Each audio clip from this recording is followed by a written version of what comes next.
नमस्कार साथियों, मैं doctor Manoj Ahuja Ahuja news channel में आपका हार्दिक अभिनंदन करता हूं। आहूजा न्यूज बुलेटिन देखने से पहले हम आपको बता दें, हमारा न्यूज चैनल कोई प्रोफेशनल चैनल नहीं है। कानून की विशेष जानकारियां दिखाना, मौजूदा विधानसभा से संबंधित महत्वपूर्ण खबरें दिखाना और हमसे जो लोग जुड़े हुए हैं, हमारे सब्सक्राइबर्स, हमारे मित्र, हमारे शुभचिंतक, उनसे जुड़ी हुई महत्वपूर्ण खबरें दिखाना हमारे आहूजा न्यूज चैनल की पहली प्राथमिकता में शामिल है। आप भी हमारे आहूजा न्यूज चैनल के सदस्य बने। अगर आपने हमारे चैनल को सब्सक्राइब नहीं किया है तो सब्सक्राइब करें। तो आइए देखते हैं आज की विशेष खबरें Ahuja news channel bulletin. Rajgarh स्थित श्री मसानिया भैरव धाम पर चैत्र नवरात्रा मेला महोत्सव बड़े धूमधाम से मनाया जा रहा है। चैत्र नवरात्रा मेला महोत्सव के दौरान धाम पर चल रही अखंड ज्योति के दर्शन के लिए देश प्रदेश के हजारों श्रद्धालु धाम पर आ रहे हैं। धाम के प्रवक्ता अविनाश सेन ने बताया कि 27 मार्च 2023 सोमवार को बाबा भैरव का विशाल छठ का मेला पूरे धूमधाम से भरेगा। मेले को लेकर मंदिर कमेटी व श्री मसानिया भैरवधाम चैरिटेबल ट्रस्ट की ओर से तैयारियां पूर्ण कर ली गई है। छठ मेले के दिन ध्वजारोहण, बाबा की शोभायात्रा और चमत्कार चिमटी का वितरण आदि कार्यक्रम होंगे। मेले में देश प्रदेश के भक्तगण हजारों झंडों को चक्की वाले मुख्य स्थान से मुख्य मंदिर मनोकामना पूर्ण स्तंभ तक गाजे बाजे के साथ डीजे की धुन पर नाचते गाते लाएंगे। मेले की विशेषता यह है कि इस दिन मनोकामना पूर्ण स्तंभ की मात्र एक परिक्रमा लगाने व विशेष चिमटी प्राप्त कर उसके सेवन से श्रद्धालुओं के सारे रोग कष्ट दूर हो जाते हैं। धाम पर चैत्र नवरात्रा महोत्सव के अंतर्गत नवरात्रा के सभी 9 दिनों तक श्रद्धालुओं की भीड़ दिन प्रतिदिन बढ़ती ही जा रही है। प्रत्येक दिन मेले जैसा आलम नजर आ रहा है। मसानिया भैरवधाम के चप चप्पे पर श्रद्धालु नजर आ रहे हैं। नवरात्रा प्रारंभ होते ही घट स्थापना के साथ ही मनोकामना पूर्ण होने पर श्रद्धालु धाम पर बाबा भैरवनाथ की प्रसादियों का दौर चल रहा है। धाम पर बाबा भैरवनाथ के भक्त अपनी मनोकामना पूर्ण होने की खुशी में अपने परिवार व रिश्तेदारों के साथ धूमधाम से गाजे बाजे के साथ प्रसादी कर रहे हैं। मेले की व्यवस्था का लेकर हुई बैठक। मुख्य उपासक चंपालाल महाराज के सानिध्य में राजगढ़ मसानिया भैरव भक्त मंडल की बैठक संपन्न हुई। महाराज ने बैठक में छठ मेले की तैयारियों का जायजा लिया। महिलाओं व पुरुषों के लिए अलग अलग दर्शन करने की व्यवस्था के लिए अलग अलग बैरिकेडिंगों की व्यवस्था करने के निर्देश दिए। मनोकामना पूर्ण स्तंभ की परिक्रमा व चमत्कारी चिमटी वितरण करने के लिए विशेष व्यवस्था की जा रही है। महाराज ने भारी भीड़ के दौरान भगदड़ की स्थिति से बचने के लिए पार्किंग तथा महिला व पुरुषों की अलग अलग बैरिकेडिंग व्यवस्था पर ज्यादा ध्यान देने के लिए कहा। श्रद्धालुओं के लिए तेज धूप को देखते हुए छाया और पानी की विशेष व्यवस्था की गई है।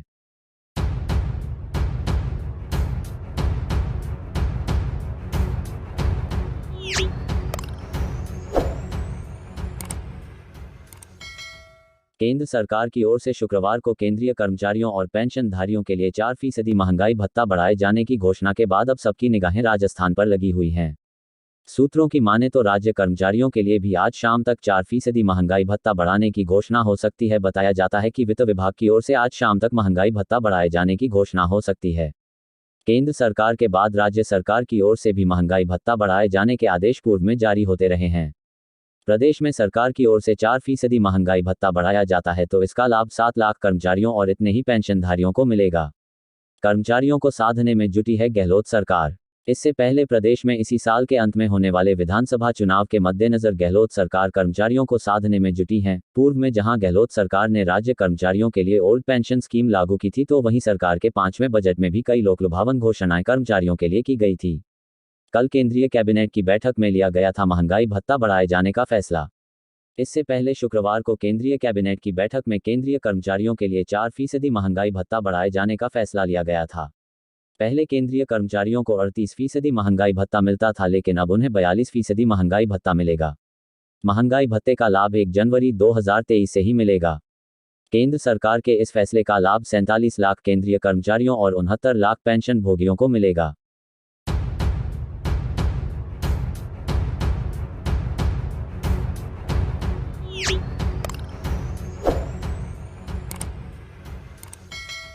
पीसांगन उपखंड के भगवानपुरा में रात भर मौत के जंजाल। हाईटेंशन विद्युत लाइन पर मंदबुद्धि युवक मंडराता रहा। कट के तारों पर युवक के चलने की सूचना से मौके पर पहुंचे प्रशासन की सांसें अटक गई। पीसांगन से तहसील प्रशासन, पुष्कर पुलिस व सिविल डिफेंस की टीम ने समझा बुझाकर युवक को उतारने के प्रयास में जुट गई। लगभग 8-9 घंटे के प्रयास के बाद युवक को सुरक्षित नीचे उतारा। बता दें, भगवानपुरा में मानसिक रूप से अस्वस्थ युवक कृष्णा बावरी के खेत पर हाईटेंशन लाइट के टावर पर चढ़ गया। युवक को टावर पर देखकर ग्रामीण मौके पर पहुंचे और प्रशासन को सूचना दी।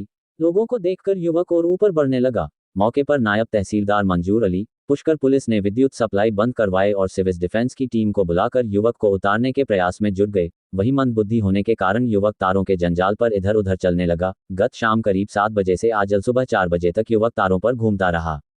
8-9 घंटे के प्रयास के बाद युवक को नीचे उतारा और प्रशासन ने चैन की सांस ली। प्रशासन के मुताबिक भामवता निवासी सांवरा तारों के जंजाल में अटक रहा।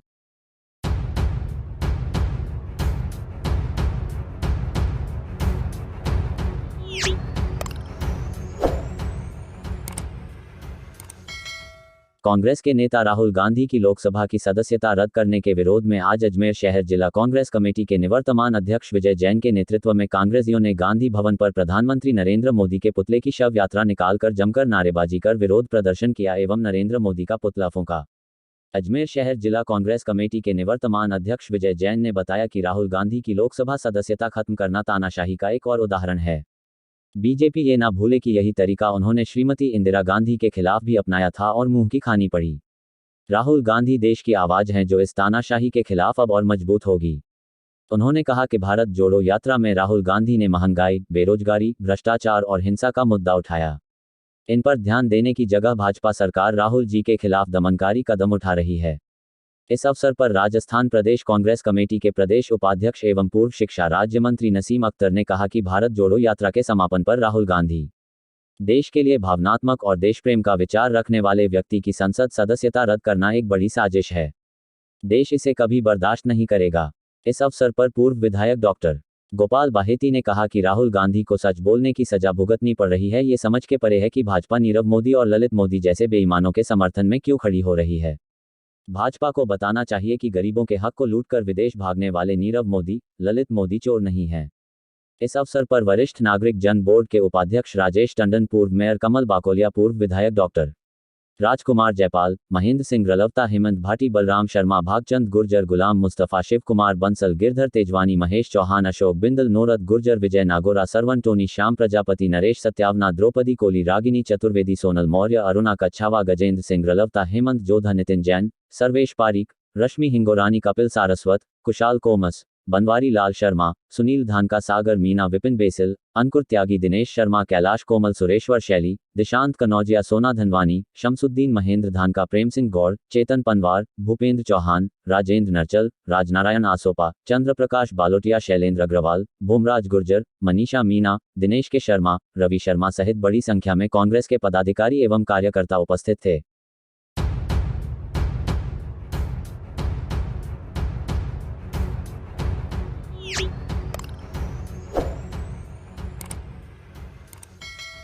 राजस्थान की अशोक गहलोत सरकार राजस्थान की 40 लाख लड़कियों और महिलाओं को फ्री स्मार्टफोन और इंटरनेट देने जा रही है। मुख्यमंत्री अशोक गहलोत ने बताया कि महिलाओं और सरकारी स्कूलों में 10वीं 12वीं उच्च पढ़ाई कर रही जैसे ITI महाविद्यालय में पढ़ने वाली लड़कियों को रक्षाबंधन के मौके पर स्मार्टफोन दिए जाएंगे। मुख्यमंत्री अशोक गहलोत ने ये घोषणा 1 साल पहले ही कर दी थी, लेकिन मोबाइल फोन में लेन वाले पार्ट्स महंगे हो जाने की वजह से इस योजना में देरी हुई। लेकिन अब चुनावी साल में रक्षाबंधन के मौके पर गहलोत सरकार की ओर से प्रदेश भर की 40 लाख महिलाओं और बेटियों को ये स्मार्टफोन दिए जाएंगे। साथ ही इंटरनेट सेवाएं भी मुफ्त दी जाएगी। मुख्यमंत्री गहलोत ने कहा कि मैंने चिरंजीवी परिवारों की महिला मुखिया को स्मार्टफोन उपलब्ध कराने के लिए मुख्यमंत्री डिजिटल सेवा योजना की घोषणा की थी। इस फैसले के बाद वैश्विक स्तर पर स्मार्टफोन में इस्तेमाल किए जाने वाले चिपसेट का संकट पैदा हो गया, जिसके कारण स्मार्टफोन की उपलब्धता की समस्या के साथ ही कीमतों में बढ़ोतरी हो गई थी। फिर भी हम इस कार्य को चरणबद्ध रूप से पूरा करेंगे। गौरतलब है कि प्रदेश की अशोक गहलोत सरकार ने साल 2022 में पेश किए बजट में 1 करोड़ 35 लाख महिलाओं को फ्री स्मार्टफोन और फ्री इंटरनेट की सौगात देने की घोषणा की थी। हालांकि अभी प्रदेश की 40 लाख महिलाओं को ही स्मार्टफोन दिया जाएगा। मुख्यमंत्री अशोक गहलोत ने जब इस योजना की घोषणा की थी तो इसकी चर्चा पूरे देश में थी। अन्य राज्यों में भी इससे लागू किए जाने की बात कही जाने लगी थी, क्योंकि इसके जरिए सरकार अपना कामकाज सीधे फोन के जरिए उनके पास तक पहुंचा सकती।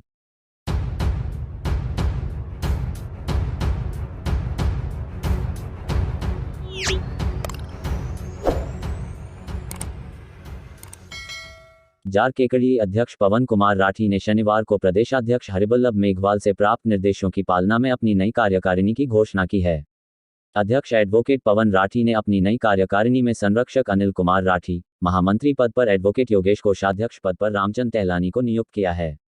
कार्यकारिणी सदस्यों में प्रवीण ओझा एवं अशोक हवा को सम्मिलित किया है।